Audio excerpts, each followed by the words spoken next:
Joo, tää on sivuluukku Hymeristä. Ja tämähän on aika mätä niin kuin näkyy. Tää on vuotanut vettä. Mä vaihan nyt tän vanerin tähän.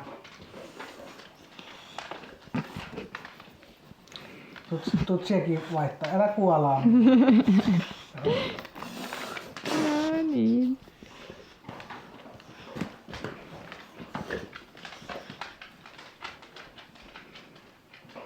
Tää on tosiaan vuotanut vettä. Mä vaihan tän vanerin nyt tähän. Ja saa nähdä, laitanko uudet eristeet, että tarviiko laittaa vai ei. Mähän siis vaan täytän tän uretaanilla, jos mä otan vanhat eristeet pois. Mä en tiedä saanko mä. En mä rupea niitä mitenkään raapimaan sieltä, jos ei ne tosta lähde nätisti, mutta joo. Tää tosiaan niin tää lukko. Tämähän jäi käteen, kun tuolla talvipakkasilta oli jäätynyt tää luukku kiinni. Kun tähän oli jäänyt se hihna tähän väliin, niin tää oli niin tiukas kiinni, niin mä kun nykäsin tästä kahvasta, niin tämähän petti. Eikä se ole mikään ihme, että se petti, kun tää on aivan umpilaho tää näin. Ja tää tippuu tät mujuu. Ja nämä lukothan, niin kuin tiedätte, niin nämä lukothan on sellaisia, että nämä ei oikein enää iän myötä niin oikein tykkää toimia. Nämä pyörii, se avain pyörii tyhjää ja se ei oikein, tää ei pompaha ulos tää lukko-osa tosta noin monestikaan. Nämä on semmoinen taistelun takana aina, että saa noin lukot auki, niin minäpäs näytän. Tai enpäs näytäkään, kun se on tuolla Hymerissä, mutta Temusta tilasin uuden lukon. Tohon noin 8 € maksoi. Nohan nyt ei noin lukot ole kovin kalliita kyllä Suomessakaan. Karavan kaupoista ne on jotain 20 €. 20 €, mutta jos mä saan 8 € niin sit mä ostan 8 € mieluummin kuin 20 €. Tää pitäisi nyt saada sitten purettua jotenkin. Tää karvatiivistehän tässä lähtee. Tämähän niinku liikkuu tässä tää karva, kunhan sen saa ensin jostain purettua auki. Silleen, että sen saa sit liuutettua. Se olisi varmaan tästä saranan kohdalta. Varmaan sais.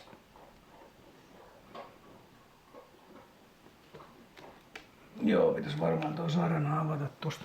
Ei mutta sitten kun hommiin vaan.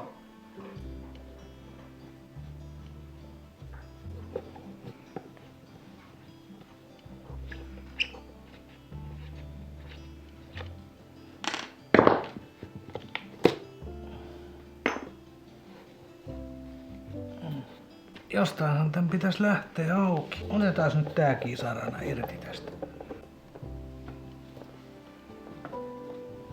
Ai vittu.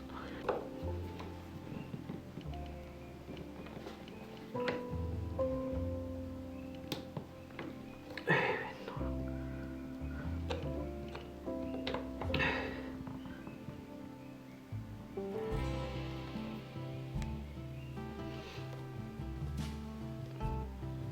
Aukes. Jumalata. Se oli ilkkula. Se on aivan pyöreä. Mutta sain auki.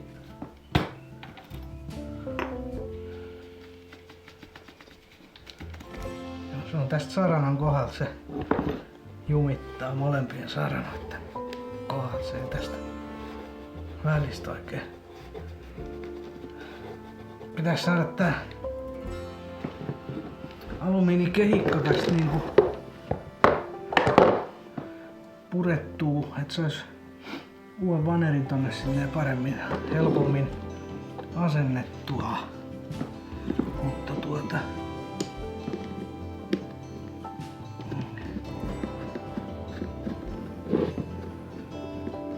onnistuuhan se tietysti ilmankin, mutta joutuu varmaan 2 osassa laittaa sen uuden vanerin tonne, joka ei nyt sinänsä mikään ongelma ole. Laittaa 2-osaista vaneria tonne. Tää nyt ei oo mikään niin tähtitieteellinen juttu. sinänsä, että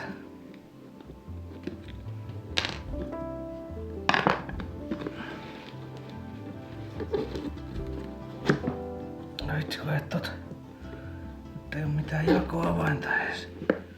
Ei taida tulla tulee se. Siinä on lukko. Se on 2 ruuvilla tosta vaan kiinni.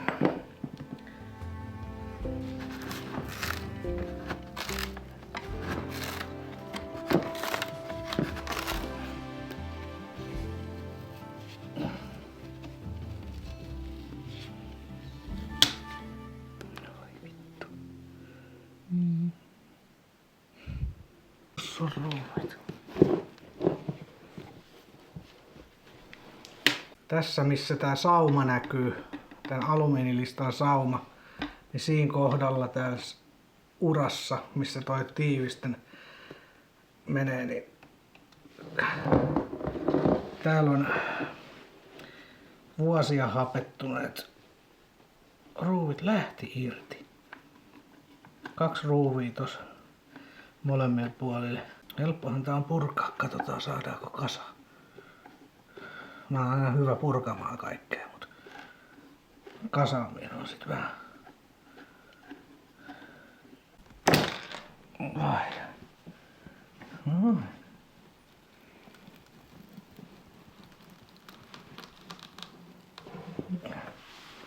Lähtisikö toinenkin? Lähti. Vähän odotetaan. Tää menee uusiksi tää tiivisteharja. Toivottavasti sit myyään jossain.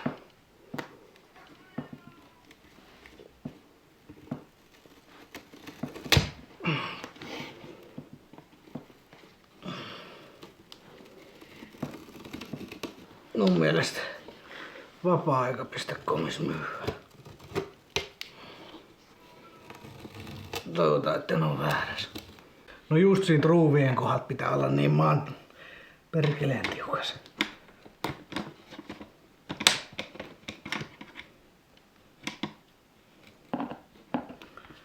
Miksi se lähde tosta?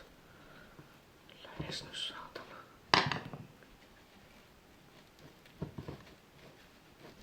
Kyllä on.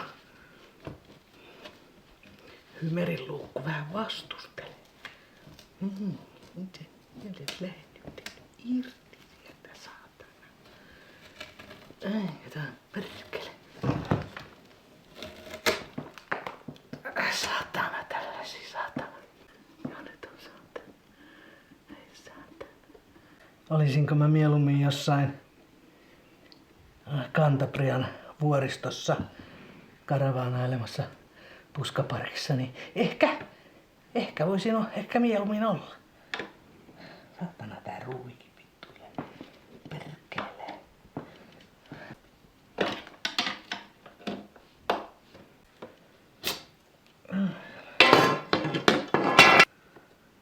Sekin varmaan lähet siitä ihan. No. Täällä oli tällainen tiivistenauha tai joku liimanauha, mikä tätä piti niinku kiinni. Kysymys kuuluu, että mikä osa tästä suostuu lähteä irti? Onko se tää pelti vai? Toi pelti on niin taipusaa ja semmoista, että sehän tässä nyt näyttäisi lähtevän kuitenkin helpoiten toi. Tässä tarvitsisi nyt kyllä olla joku pitkä lasta.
Ai.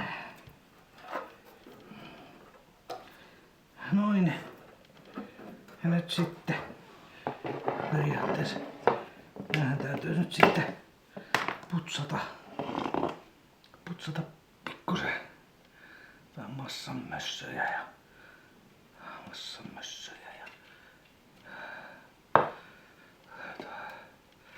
saatana ruumiin kantoja.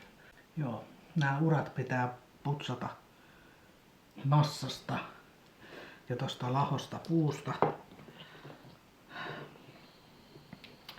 Mutta se, miten mä tän teen, niin periaatteessa mä laitan nää sitten näin kiinni.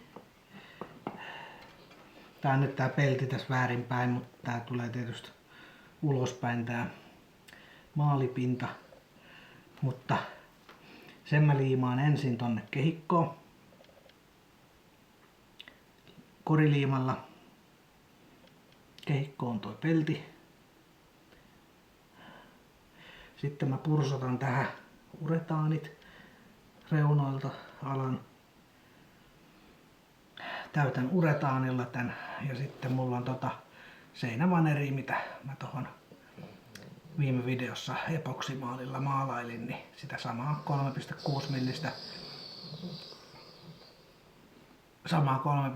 millistä seinävaneria oikein kokoiseksi leikattuna tässä näin ja pidän sitä sitten tossa, ettei se uretaani tuu liikaa ulos. Sitäkään ei saa ihan liikaa sinne pursotella. Tai näin mä ainakin kuvittelen tämän asian tekeväni. Että en ole ennen tällaista tehnyt, mutta ei tää nyt kovin rakettitieteeltä vaikuta, että pitäisi onnistua. Eli uretaanilla täytetään ja vaneria sitten siihen päälle pidetään ja painellaan sitten sen aikaa kun se kuivuu siinä, jos se meinaa painaa sit vaneriin ja aina vähän painelee takaspäin. Niin ja uretaanista päästyy ne kaasut sieltä pois, niin se antaa aina periksi ja asettuu sitten alemmas ja näin. Sitten se siihen lopuksi kovettuu oikeaan kohtaan ja siitä tulee hyvä. Jonkun vahvike pellin mä laitan sitten ton lukon kohdalle, että pellin palanen jostain, niin sillä lailla. Mut nyt kello alkaa olla sen verran paljon jo, että tässä on alettava nukkumaan käymään ja elokuvaa, jotain romanttista draamaa. Ei siksi, etteikö tässä olisi jo romanttista draamaa tässä elämässä muutenkin tarpeeksi, mutta on se välillä kiva katsoa muittenkin draamoja.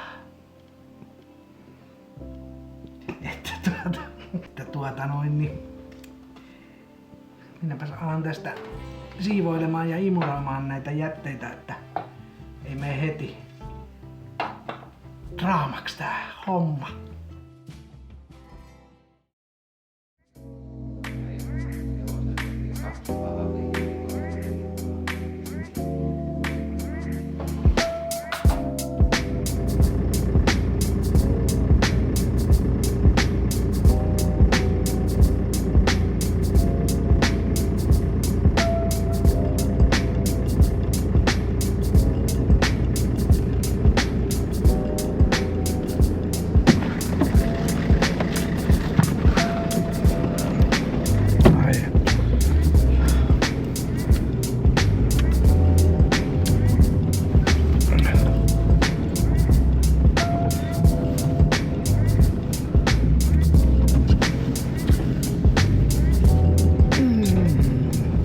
Nyt lähdetään Lahteen.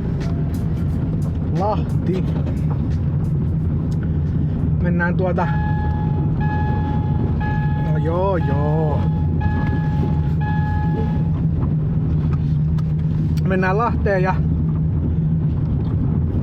ostetaan vähän hevostarvikkeita, kuivikkeita, hamppua. Sitten mitähän muuta? varmaan koriliimaa ehkä ostettava 1 tuubi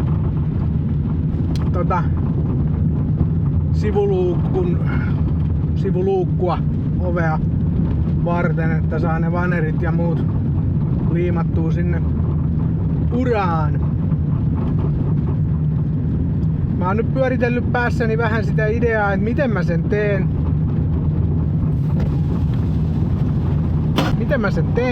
Että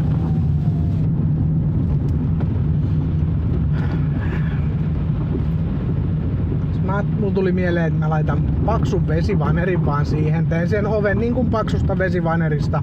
Sitten kehikko siihen vaan ja pelti kiinni ja omaiset on nähnyt. Mutta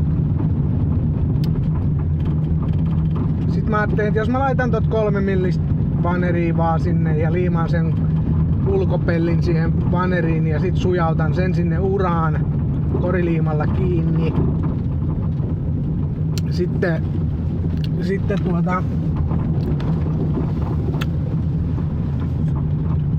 Sitten uretaania ja vahvikepalat sinne lukon ja saranoitten ja ruuvien kohdalle. Se on 3 senttiä paksu se ovi. Niin, ehkä mä teen sen niin, että mä laitan sinne niitä. Tuossa on muutamia eurolavoja tuossa pihalla, niin niissä saa just hyvää 2 senttistä lankkua, josta saa hyviä niitä vahvikepaloja sinne ruuvien ja saranoitten kohdalle ja lukon kohdalle, niin mä liimaan ne puupalikat sit siihen vaneriin, minkä mä olen sen vanerin liimannut siihen ulkopeltiin. Ja sitten täytän uretaanilla ja laitan vielä vanerikannen sitten lopuksi.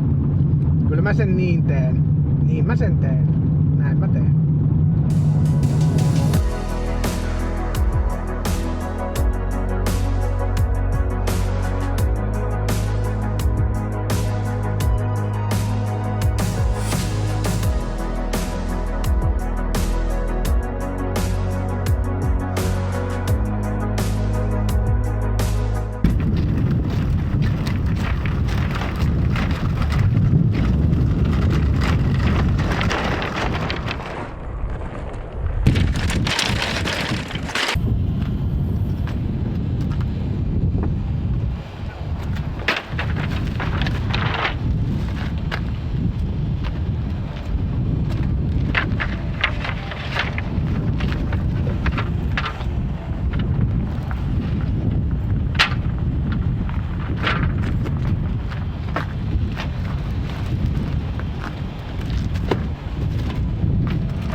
Ihkuauto.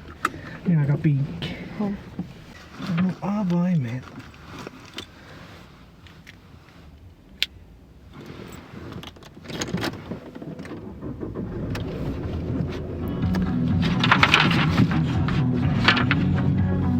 Sitten vielä puuilo hamppuostoksille. Tostellaan hamppua. Hamppua.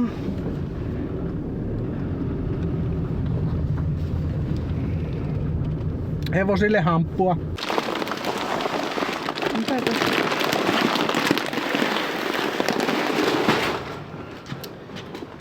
Siitä yksi semmonen Black Horse Tender kanan täysrehu. Sitten hamppukuivikepaali. Niitä 6. Joo, mistä me saadaan ne hamppukuivikkeet?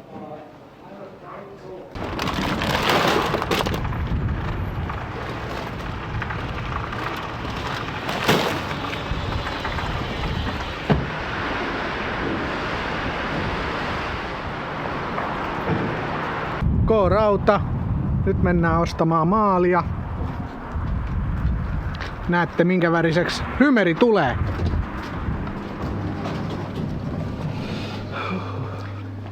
Moi! Teknos Kirjo Aqua. No niin, ollaan K-raudassa siis. Ja mä luulen, että mä oon nyt päättänyt minkä väriseksi mun hymeri tulee. Ja sehän tosiaan maalataan niin kuin mä oon Ivekon maalannut sekä mun entisen hymerin maalannut. Molemmat tällä Teknoksen Kirjo Aqua vesiohenteisella peltikattomaalilla. Tässä on ruostesuoja myös. Ja tän voi maalata vanhan maalin päälle ja paikkamaalauksia tehdä ja näin, niin tää on erittäin hyvä siihen. Kirjo Aqua, mä oon aina ottanut sen 9 litraa, oliko se nyt 9 litraa, toi iso kannu. Kuitenkin se maksoi sävytettynä, se on noin joku 150 € pyöreästi se iso sävytetty kannu. Ja se on riittänyt aika hyvin. Joutunkohan mä Ivekoon ostaa pikkupurkin lisää, mä en muista. Mut kuitenkin se 9 litraa riittää tolleen keskimäärin perusasuntoautoon. Tuolla tosiaan myyjä nyt sekoittaa mulle värisävy, tällaisen testipurkin. Et se nyt ei tuu tohon Kirjo Aquaan, se tulee sello testipurkkiin. Et se nyt ei ole ihan millilleen just välttämättä oikea sävy, mutta on se nyt niin lähellä oikeeta kuin nyt voi olla. Tosta maalista nyt saadaan niin lähelle oikeanlainen esimerkki, kun vaan nyt voidaan saada. Et on se nyt, jos siinä on pienheitto, niin on, mutta saadaan kuitenkin se, että mikä sen suunnilleen on. Ja se on standardi RAL-värikoodista, niin RAL 6003, eli oliivin vihreä. Tää on nyt vissiin mun 5. testipurkki, mitä mä eri sävyjä kokeilen, ja ne ei mikään ole oikein ollut just se oikein. Ne on ihan hyviä värejä, mutta mä luulen, että tää RAL 6003 oliivivihreä on nyt se oikein. Ja se nähdään kohta, kun mä pääsen kotia maalaamaan testivaneripalan sillä maalilla, että millainen se on, ja tekin näette sitten, minkä värinen hymeristä tulee. Ai niin, olisikohan mä jonkun pensselin tarvinnut? Menee tää. Levittyy vähän. Niin.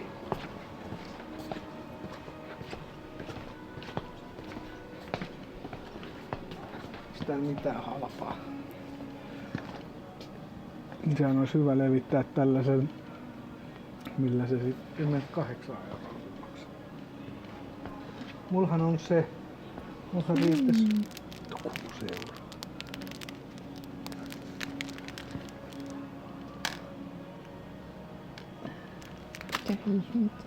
On kyllä kalli. Miten tuona? No mitään halvempaa. No kalliita kyllä. Noniin. Cover Cello Color Sample.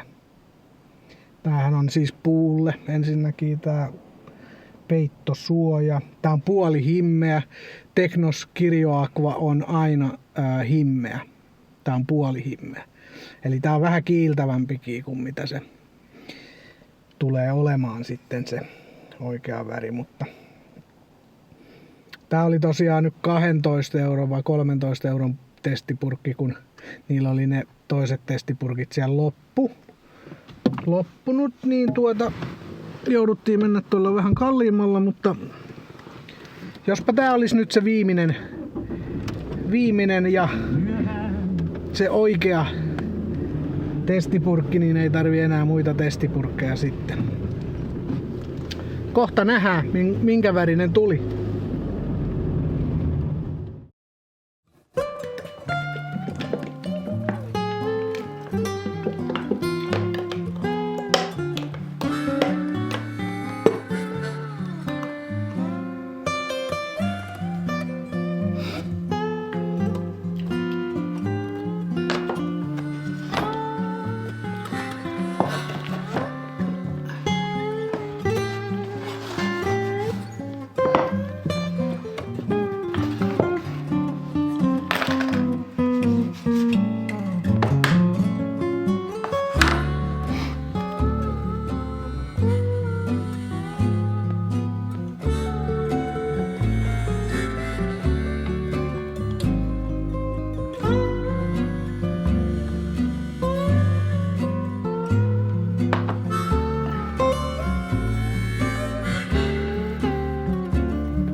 siinä se väri nyt on märkä, annetaan hetki kuivua, palataan vaikka tunnin tai 2 päästä, kun nämä on kuivat. Niin kiiltävähän tää nyt tosiaan on, että se tässä on nyt huono, tai siis puolihimmeä.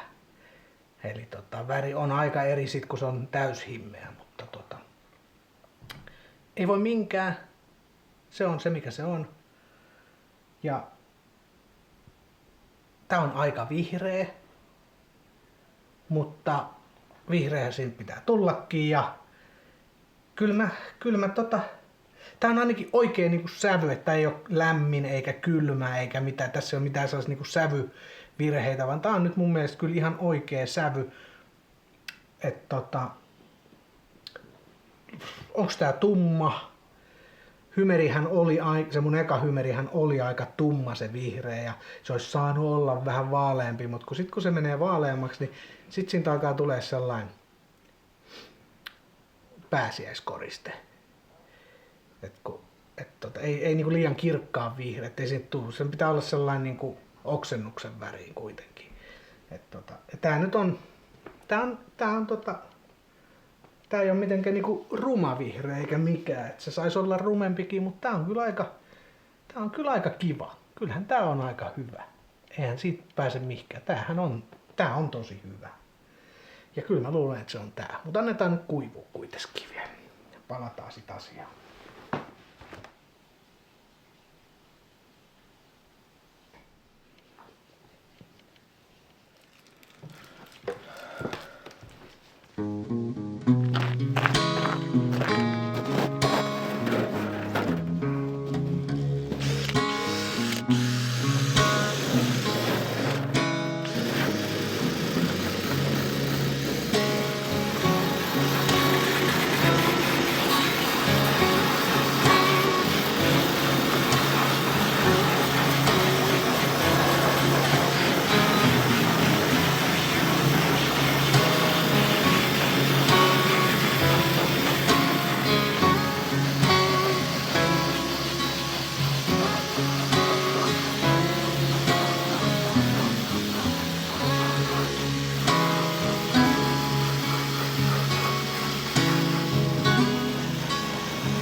Näitä vanhoja maaleja, näitä koemaaleja, niin nämä voi käyttää hyvin näiden puupalikoiden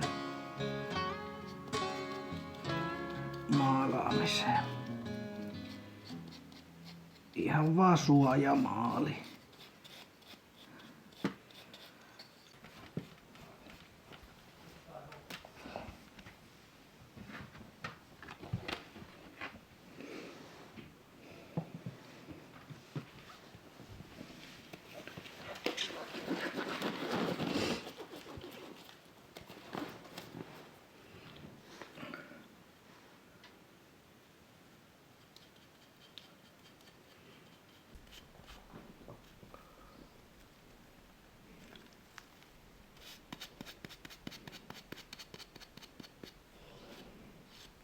No niin, tässä nyt vähän huonosti näkyy nämä värit mitenkään.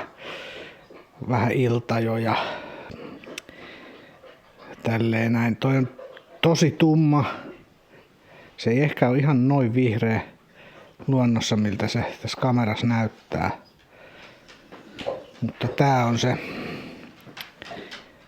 se oliivivihreä RAL 6003. Illalla vetää tosi tummaksi. Tässä on sitten, nää tulee tohon, tää on se luukun ovi.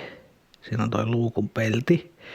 Siihen mä tein tommoset puupalikat vahvikkeeksi ruuvien kohdalle ja lukon kohdalle tulee puuvahvikkeet. Niin tässä nää mä maalasin ihan vaan siis suojamaalin, vedin tollasen.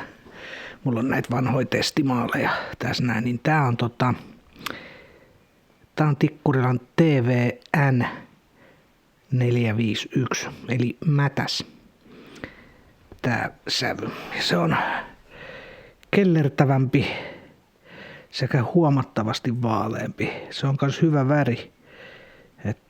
Jos tässä nyt vähän jotenkin saa verrattua, en tiedä, että tässä nyt valo menee tosi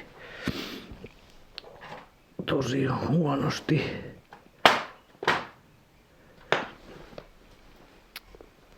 Mutta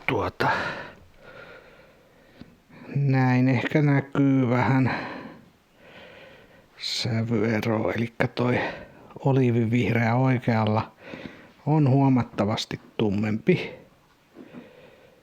Sitten toi mätäs on vaalea, eli mätäs on illalla ihan ok, mutta päivänvalossa sitten se menee aika vaaleaksi.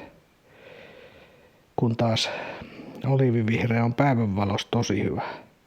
Ja eikä se nyt illalla haittaa, vaikka se onkin tumma. Ei se nyt silleen, että hyviä värejä molemmat, mutta oliivivihreä toi oikeanpuolimainen on hyvä.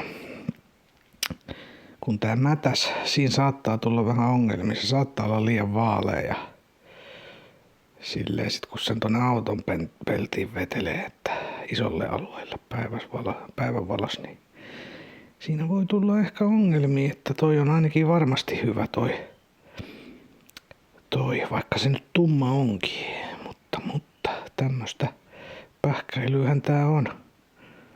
Kertokaa kommenteissa, että kumman laittasitte. Ja sen mä oon huomannut, että sitten tuolta nettisivuilta, kun menee Tikkurilan sivuille tai johonkin, jopa maalikauppaan jos menee, ja katsoo niitä esitepaloja, niin ei tule kyllä mitään todellista niin kuin kuvaa niistä. Testimaalipurkki on ostettava ja maalattava isompi alue. Sitten näkee. Sitten sitä palaa voi viedä ulos ja sisään. Ja ei sellaisesta pienestä lapunpalasesta, niin ei se ei vaan ole todellinen, sen mä oon huomannut. Ei se ei kerro mitään.